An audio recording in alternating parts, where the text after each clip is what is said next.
Welcome to another exciting episode of the Business of Digital podcast, featuring your hosts, Matt Siltala and Dave Rohr. All right, looking forward today talking about something that came up over the Super Bowl, Dave, which we're not going to talk about the Super Bowl. I'm sorry, you probably want to, but we're just not going to talk about it. It was all right. Great if you're an Eagles fan. But something that this was a topic that was brought up. You and I have a mutual friend, Akvila, and she was quoted in the USA Today about was she quoted in the USA Today? Her tweet was used. Okay, her tweet was used in the USA Today article about Keanu Reeves actually building his own website. And the podcast that we wanted to talk about today with everybody was, should business owners build their own website? Because she brought up a very good question, which was, Dave? It was to the extent of not just a business owner, but a celebrity like Keanu. I mean, when you think of a business owner or even a celebrity, what is their hourly worth? So if he's doing a meeting, and I mean, his company sells custom bikes, and I think they're in the range of 75 to 100 grand, right? Probably even more once you really customize them. But, what is his time worth? And so as a business owner, Matt and I even have this. It's like, what do we want to do today? Or what can we put our time towards that is worth our time? And what can you delegate? And to a certain extent, I think you want to make sure as the owner of a business that all branding is consistent, or maybe you have a brand manager, but you want to make sure that the branding messaging is all consistent. And we're not talking about that. We're talking about the actual going into and tweaking, code within a WordPress theme, going into a Wix, a Squarespace, Shopify, any of those types of systems, and literally making code changes and uploading images and stuff like that. So that's where the controversy, I guess, came in, right? Is he the one that's actually, what was it even a commercial for? Was it for Wix or Squarespace? I think it's Squarespace. Okay. So the question is, does Keanu Reeves actually go in and make those changes himself? Which, you know what? I don't know. What do you think? It's honestly a 2-page site, so in this case, he could. But, for a normal company, he doesn't have a blog. It's literally 2 pages, like about us. There's not even an about us. I think it's just a contact page and the main page. So, well, and I do know that I know that he is a lot more hands-on with stuff like that, just from knowing his past and, how he is and how he treats, people on his film sets and how he takes care of them. He's very good with people and like super down to earth. So to me, I kind of see it as, hey, I think he might have, but it's something that I wanted to bring up, and maybe you could talk on this a little bit more. But if you're a Keanu Reeves and you can afford a $3 million commercial to send people to your website, I mean, do you really have to understand technical SEO? Do you really have to be found for certain keywords? Because my thought with this whole thing is, if you're Keanu Reeves, that's fine. You could build one of those Wix or Squarespace and not have to worry about the technical issues of the normal person that comes to you and me, Dave, that says, hey, I have this website that I built. How come I'm not being found on Google? Well, it's because you are using Wix and there's absolutely nothing about it that's search engine friendly. Thoughts? Yeah, I mean, if Orange County Chopper OCC probably shows up, I'm probably going to do a search right now. Custom motorcycles. We just do a search. If anyone was ever wondering how much we plan, we go off the cuff. Yes. I'm based here in Chicago. I see eBay, I see Sterling, Cycle World, a couple of producers, a couple aggregator type Pinterest, some local places to me. And actually, I don't even think Keanu's site technically on that Squarespace setup is set up for local. Right. I don't think there was a contact us. It was just about, and that kind of stuff. Well, that's what we were talking Yeah. about. So, like, how feasible is it for, a mom and pops to do that kind of stuff? And so, like, honestly, if, they want to do it and put it together, that's fine. I get that it's there it serves its purpose. It is easy for those kind of people to use it. But when it comes down to it, and you have that orthodontist that you're working with, or that dentist that you're working with, or the local whatever, okay, and it doesn't even have to necessarily be local, but it's just what I'm focusing on right now, comes to you, Dave, and says, hey, how come, I have this website that I built, but I'm not being found for it. How do you break it to them and say, well, we need to do lots of things technically to this website that we're just not able to do because it doesn't allow it? Or how do you go about that whole conversation with them and letting them know that, the reason that you're not being found, or the reason that there's no love in Google, or, even the local searches or the maps, is because it's not necessarily search engine friendly, and there's a lot of technical stuff that you have to get into with them. And then I guess, well, maybe just answer that before I go any further. For me, I've started to do stripped down technical audits when someone comes to me on a Wix or Squarespace, because the amount of changes we can make is very limited. There's speed issues. It's like, okay, you picked a theme that's mobile friendly. Okay, great.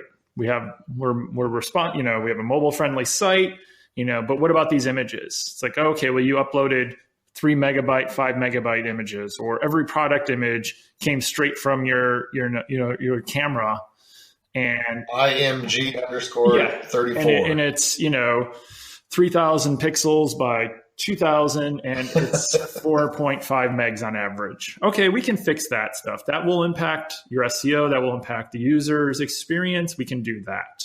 And sometimes I explain how to do it, and how to batch process it, and give them some tools. I've done it in the past, or a couple examples for one client.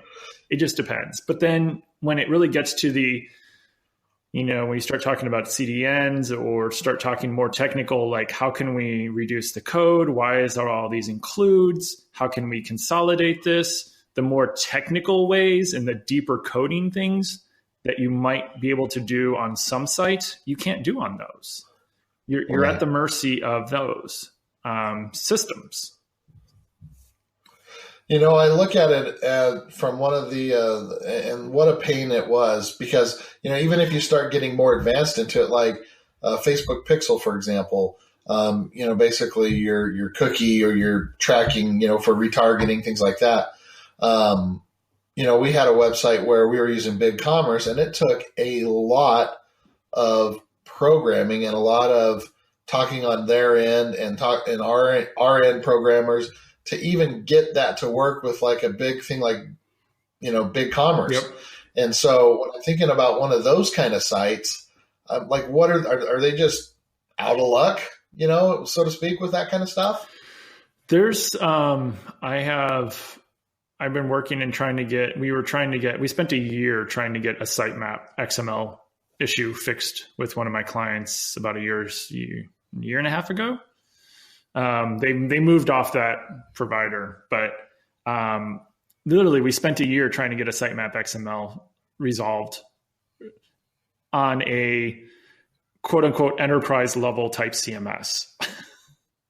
Oh man.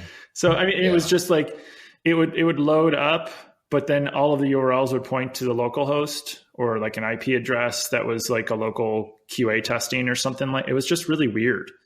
And round after round, we tried to fix it. And it almost got to the point where I was like, here, I crawled the site. Can't we just upload this one? Like, I just made one. Screaming Frog spits one out. I've dropped it in Excel. I cleaned it up. Here, let's just upload this. So, even when you're using these not, do-it-yourself type sites, there's always problems. But also at that level, a business owner really shouldn't be doing the, if you can do the coding, you probably you're probably a coder. Well, that I think you're starting to jump into the next thing that I wanted to ask, and this would be, okay, so we're here talking about how involved should business owners be in this process, and so what would be your recommendation? Let's say that we have listeners that are, either have started it or maybe it's not quite as easy as the commercials that they've seen. We saw Rhett and Link from Good Mythical Morning build their website together, in the commercial yesterday as well. Yep. But let's say that we have someone that is in that process and realizing that, hey, it may not be that easy as they made it out to be, which is usually the case, or they're kind of middle in the process, or they've gotten it done and they're just reaching out because, they're wanting traffic. Like, what is the best recommendation? Like, what is the course of action for those people? Like, what would, you tell them they should be doing, just on your end? I think long-term, I think you can quickly outgrow those sites, but I think if you are just starting your restaurant, just starting your insurance company, just starting whatever your business is, or just getting online or just have an idea, I think as an MVP kind of entry point, they are awesome. Okay. So if you have like the zero budget to, I got, that client that the phone calls that we get every once in a while when you ask, what's your marketing budget? And they say like $100 a month.